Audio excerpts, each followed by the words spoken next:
choosing a platform on Facebook. This platform actually perform different things, but we need to understand them in order to know which platform we will be using.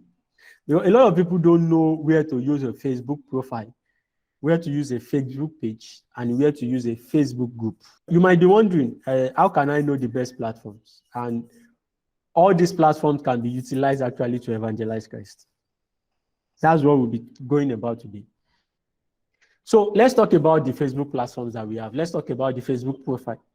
You know, a Facebook profile, just follow me as I read. A Facebook profile is an individual's personal account where he or she can post updates, upload videos, upload photos, share videos, maintain a friends list, and provide personal information.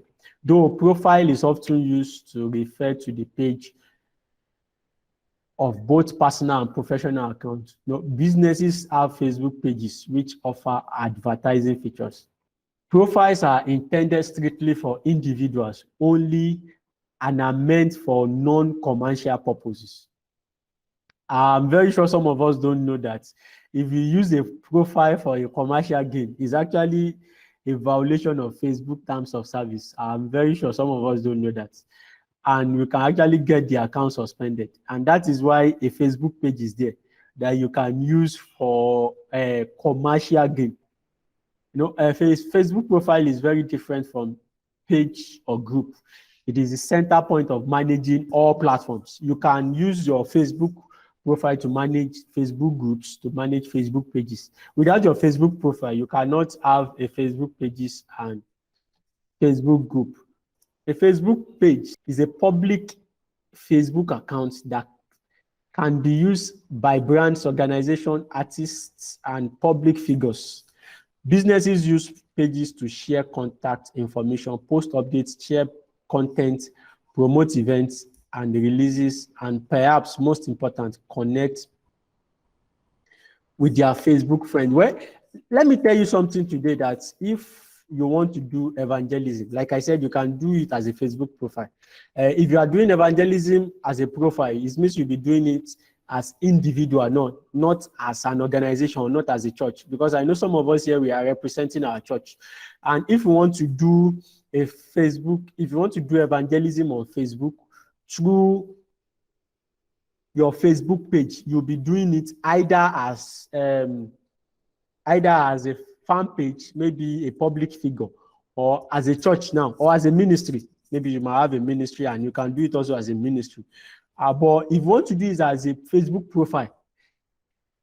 profile should be done through individual, maybe messaging of people individual.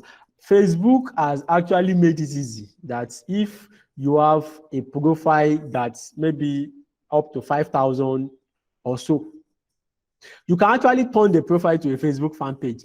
But I'm actually telling you that you can actually turn your profile to a page. If you have maybe, profile has 5,000 maximum.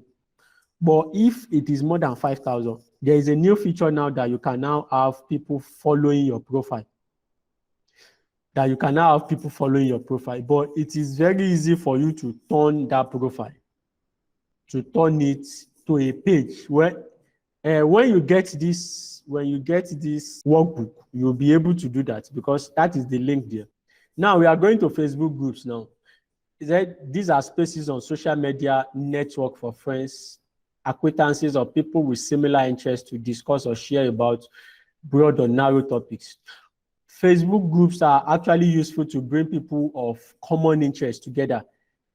Example, maybe people of the same religious mindset, people of maybe Christianity in the same group, maybe people that only talk about media in the same group, people that only talk about websites in the same group, people of common interest. You must understand that is Facebook groups. And you can actually use Facebook groups for when you are creating a small group, maybe a group of 10, a group of 20, a group of 30, 100, that you just want to share the word together, you want to invite people in your midst and so on. That we'll actually discuss later. So Facebook groups are open for anyone to join, and the content is visible to the entire Facebook community. That is when we have public groups. We have public groups, we have open groups, and we have closed groups. So now, let's go back again to you choosing a Facebook platform now. You choosing a Facebook platform. A Facebook profile will be for individual evangelism. A Facebook group will be for group evangelism. It can be used for both individual, church, or ministry. While a Facebook page can be used as a church or as a ministry. So if you want to choose a platform on Facebook, if you want to choose people for Facebook groups, it can be used for group evangelism. No, you can easily invite people to a group and share content that talk about Jesus. Recently, Facebook have banned people from just adding people to the groups, but you can easily invite. Let me say you create a group that talks about addiction, and you want people of similar interest to come into the group so that you can actually attend to them. You can easily send an invite to majorly all your friends on Facebook through Facebook Messenger, so that they can actually come into the group and you can share content that talk about Jesus. And you encourage them that people who want to delve more into knowing about Jesus can actually message one of the admin. You'll be surprised that you see people coming to your messenger platforms to talk more. Facebook groups also, like I said, churches and ministry. We have used this particularly for evangelism. But if you want to evangelize personally, maybe if you are here on your own, a Facebook profile would be the best.